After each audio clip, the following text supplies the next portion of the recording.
เคเมื่อกี้ได้ทำข้อ5ไว้สำเร็จแล้วจะมาถามข้อ6ข้อ7กันซึ่งข้อ6ข้อ7ก็เป็นบทที่ก็เป็นข้อโจทย์ที่บ่ได้ยากปานใดเพียงแต่เราเข้าใจแล้วก็เข้าใจประสบการณ์แล้วก็สามารถทำได้ซึ่งจะเริ่มถามข้อ6ไปก่อนข้อ6มีคำถามบอกว่านักเรียนคนหนึ่งสามารถยกโต๊ะมีมวลสาร25กิโลกรัมขึ้นไว้ที่สูงจากเดิม80เซนติเมตรในเวลา1ชั่วโมงสามารถยกได้400หน่วยขอโทษในเวลา1ชั่วโมงสามารถยกได้40หน่วยจงคิดรายกำลังยกโต๊ะของนักเรียนข้อ7คำถามเขาบอกว่านักเรียนผู้หนึ่งยกโต๊ะมีมวลสารตัวนี้เป็นมวลสารมวลสารเท่ากับ25กิโลกรัมขึ้นสูงจากเดิมแสดงว่ายกขึ้นสูงจะมีลงสูงสำหรับนี้สูงจากเดิม80เซนติเป็น 0.8 เมตรในเวลา1ชั่วโมงที่เท่า1ชั่วโมงซึ่ง1ชั่วโมงจะเท่ากับ 3,600 วิสามารถยกโต๊ะได้40หน่วยแสดงว่า40หน่วยหมายเป็นจำนวนก็ได้จำนวน40หน่วย40หน่วยแสดงว่า40หน่วยแต่ว่าหน่วยละ25กิโลกรัมแล้วเราจะได้มวลสารทั้งหมดที่เรายกคือเขาจะซึ่งเราเป็นm นึงก็ได้และมวลสารทั้งหมดแมนจะได้ตัวนี้เป็นมวลสารทั้งหมดที่เรายกจะได้เป็น40หน่วยคูณให้25เพราะว่ามวลสารตัวนึงมันมี25กิโลกรัมแต่ว่าเรายกได้40หน่วยแสดงว่าต้องเอา40หน่วยมาคูณให้25กิโลกรัมแล้วจึงได้มวลสารทั้งหมดที่เรายกภายใน1ชั่วโมงจะเท่า 1,000 กิโลกรัม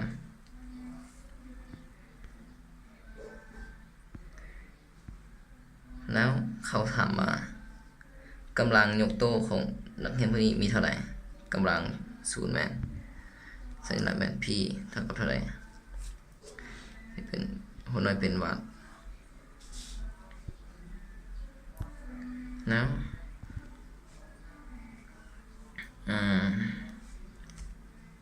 จะมาจัดหรือว่าจะมาโอเคจะลองแต้มภาพสามมิติแบบภาพจินตนาการมันจะเป็นคล้ายๆคือแบบว่าตัวนี้เป็นโต๊ะโต๊ะกันเวลาเป็นโต๊ะแล้วมันยกโต๊ะได้ขึ้นแบบว่าเวลายกโต๊ะได้ขึ้นยกขึ้นให้มันสูงเป็นระดับสูงเทียบเส้นที่สกลเก่าเป็นมัน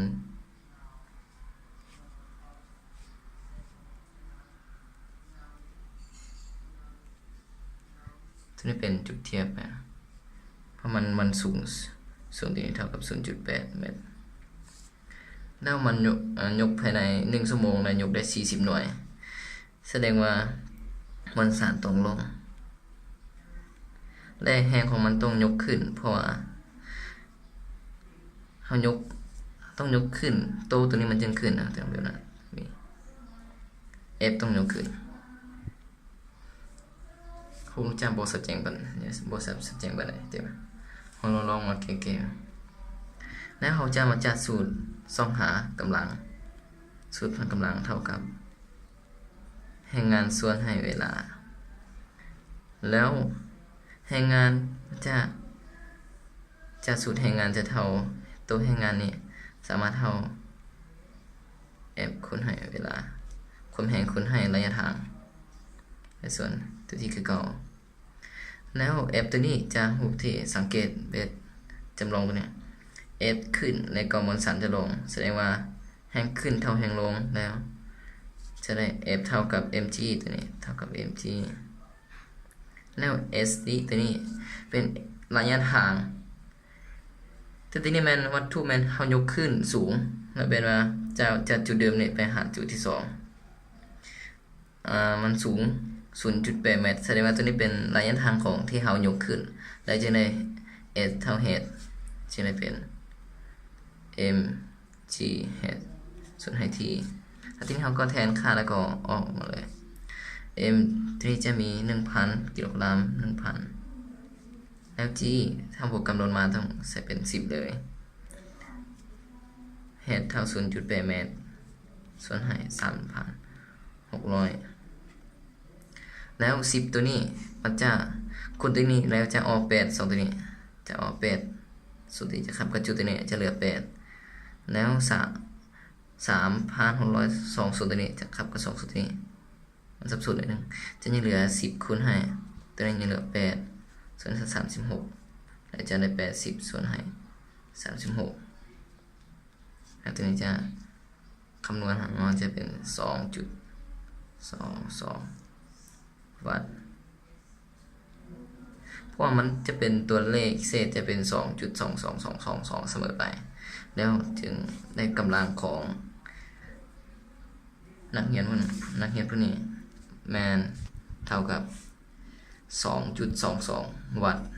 ที่มันเราใช้ในการยกโต๊ะตัวนี้ภายใน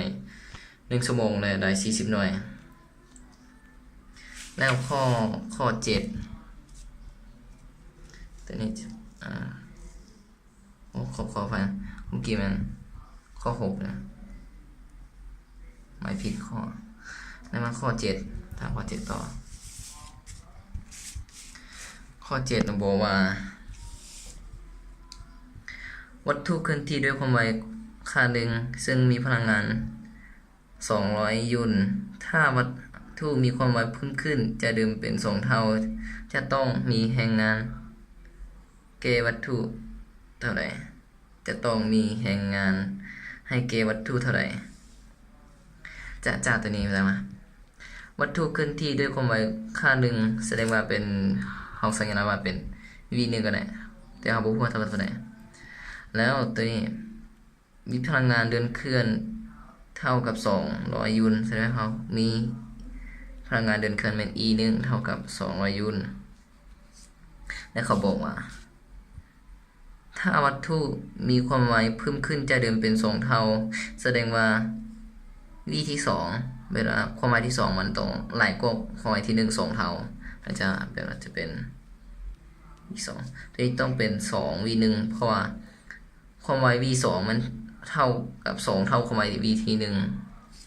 ตัวนี้มันสับสนนะต้องตีบทโจทย์ให้มันออกแล้วต่อมาจะต้องมีแรงงาน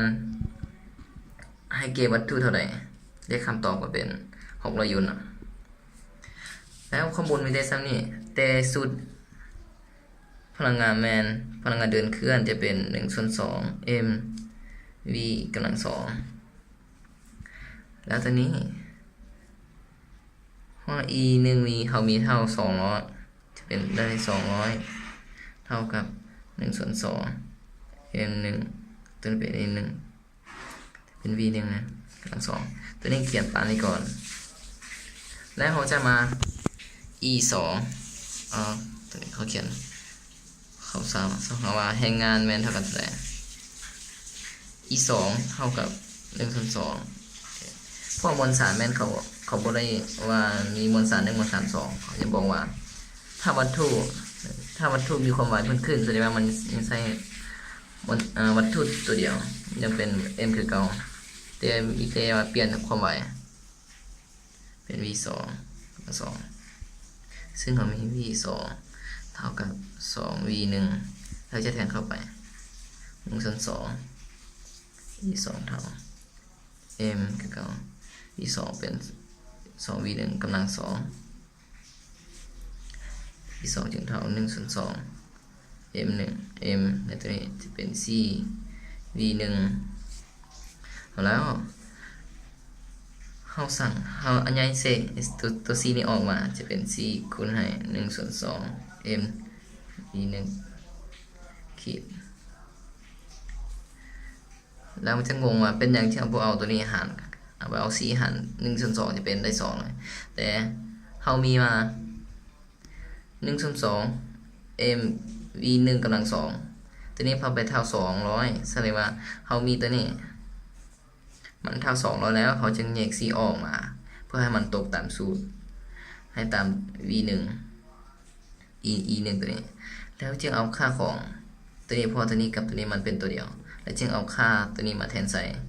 จะ e 2จะเท่า4คูณให้ตัวนี้จะเท่าเป็น200แล้วจะเท่า800ยูนฉะนั้น